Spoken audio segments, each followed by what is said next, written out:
It was a chilly morning in Washington, D.C., but inside the White House, things were heating up fast. Karoline Leavitt, the newly appointed White House press secretary under President Donald Trump, adjusted her blazer and took a deep breath before stepping into the press briefing room. The past few weeks had been a whirlwind. The media was relentless and the opposition's attacks were never-ending. But Karoline wasn't one to back down. She had built her reputation as a fearless conservative, unafraid to challenge the mainstream narrative. Today was different, though.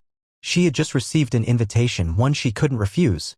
ABC's The View, the daytime talk show famous for its heated political debates and outspoken liberal hosts, had invited her for an exclusive interview. The invitation itself was a surprise. Everyone knew The View leaned far left and Karoline had no illusions about their intentions. But turning down the offer would make her look weak. Accepting it, however, gave her a rare chance to set the record straight on their turf. She smirked at the thought. "Let's give them a show," she muttered to herself. Little did she know the show she was about to put on would shake the nation. The day of the interview arrived. As Karoline walked into the View studio, cameras flashed, producers buzzed around, and the audience murmured in anticipation.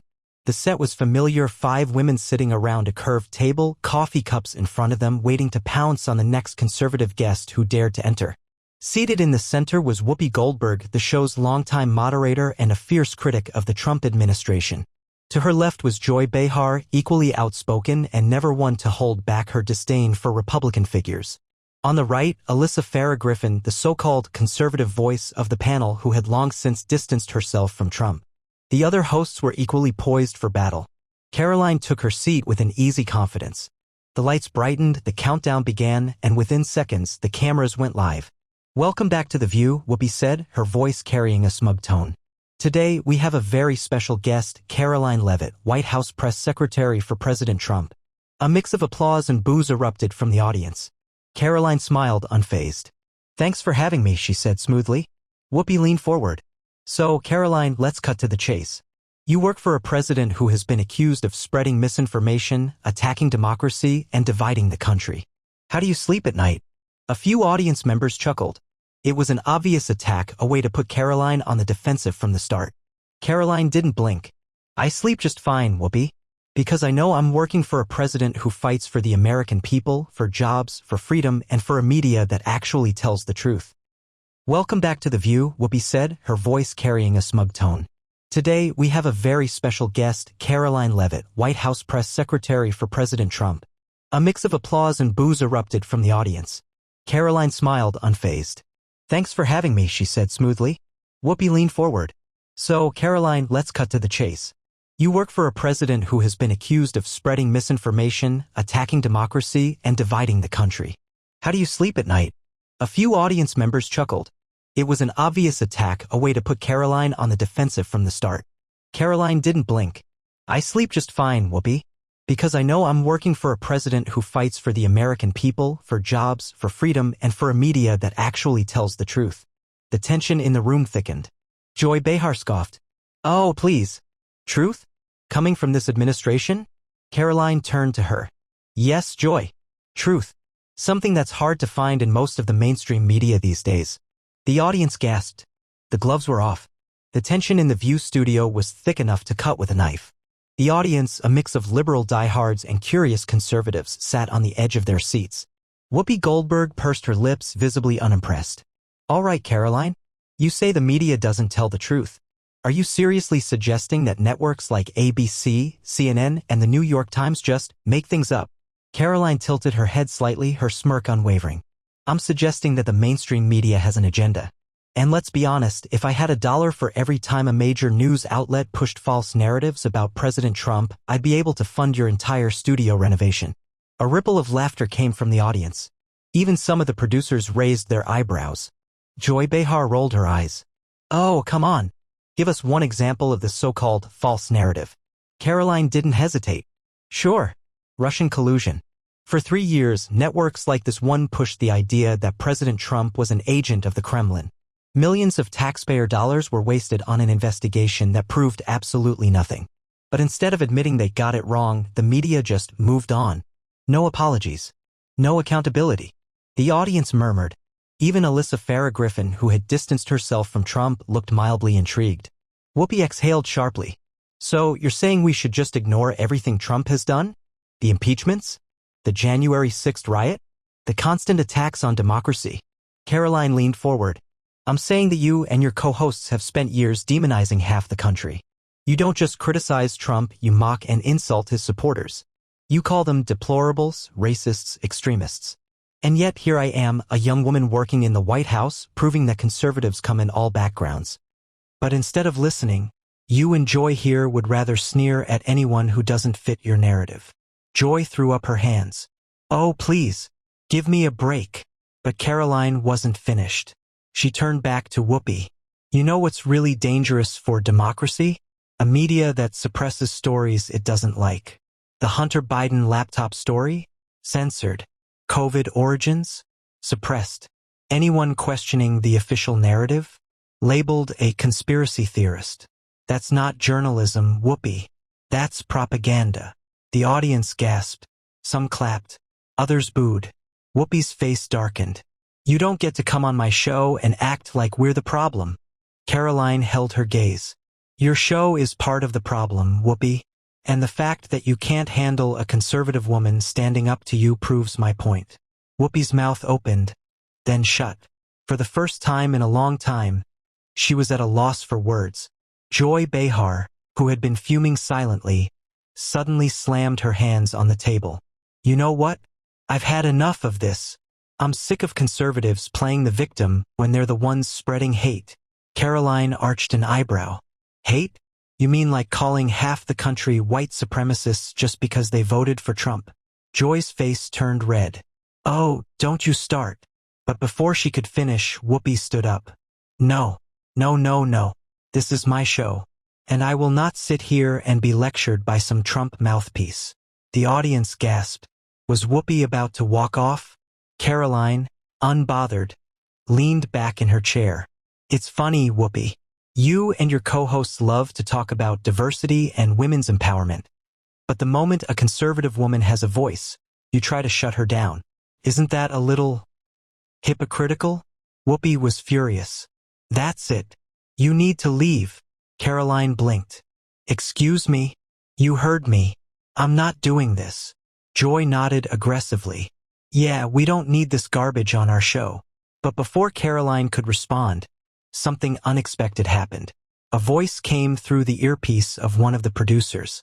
A stage manager rushed over. Whoopi, the network is asking you to step off stage. Whoopi's head snapped up. What? The producer hesitated. They want you to leave the stage for the rest of the segment. A stunned silence fell over the studio. Even Joy Behar looked confused. Excuse me? Whoopi's voice was icy. The producer leaned in. Network orders. They don't want you escalating this any further. Whoopi's jaw tightened. She was Whoopi Goldberg, an Academy Award-winning actress, a daytime television icon. And she was being asked to leave her own show? Slowly, she rose from her seat, glaring at Karoline. You think you've won something here, huh? Karoline simply smiled. I think America just saw what happens when the left is confronted with the truth. Whoopi muttered something under her breath before storming off the stage. The audience was stunned. Joy Behar sat frozen. Alyssa Farah Griffin stared at the cameras, unsure of what to say. The White House press secretary had just outmaneuvered The View's biggest star. And the internet was about to explode. The moment Whoopi Goldberg stormed off The View, the studio fell into chaos. Producers scrambled behind the scenes, unsure whether to cut to commercial or let the segment continue.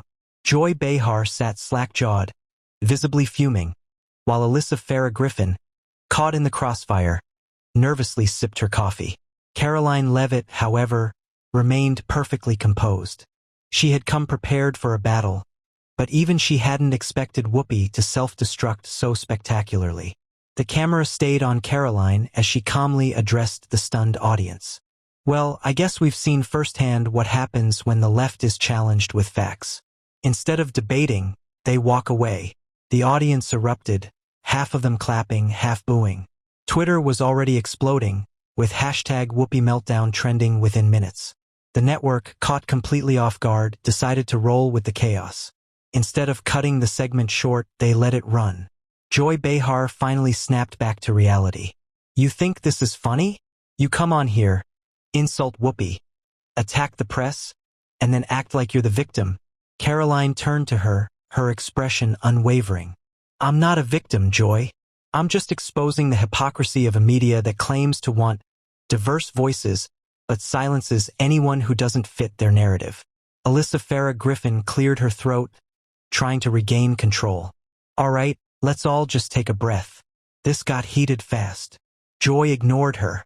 You conservatives love to cry about cancel culture, but you're the ones canceling democracy. January 6th, Trump's indictments, voter suppression. Should we just pretend none of that happened? Karoline folded her arms. January 6th? You mean the riot that lasted a few hours and has been used as a political weapon for years? Meanwhile, the actual riots of 2020 burned cities, destroyed businesses, get swept under the rug. Gasps filled the studio. Some in the audience clapped. Others booed louder. Joy's voice cracked. Are you serious right now? People died on January 6th. Karoline nodded. Yes, like Ashley Babbitt, an unarmed woman shot by Capitol Police. But I don't hear The View talking about her. The studio was dead silent. Even Joy seemed momentarily speechless. Before she could recover, the show's director made a quick decision. A producer's voice echoed through the studio speakers.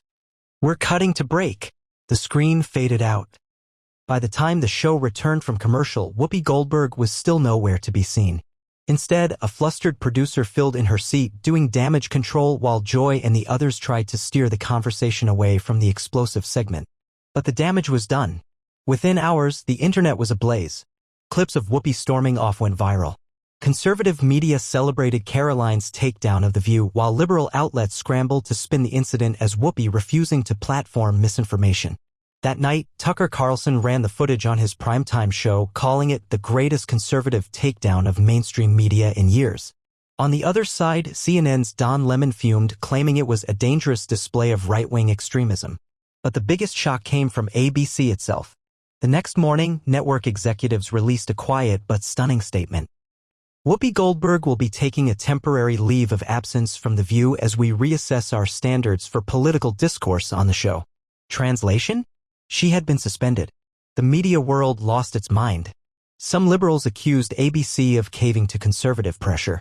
Others admitted Whoopi had crossed a line. As for Karoline, she returned to the White House unfazed by the firestorm. When a reporter asked her at a press briefing how she felt about Whoopi's suspension, she simply smiled and said, "The truth has a funny way of winning, doesn't it?" And just like that, Karoline Leavitt had cemented herself as one of the most formidable voices in conservative media. The View would never be the same again.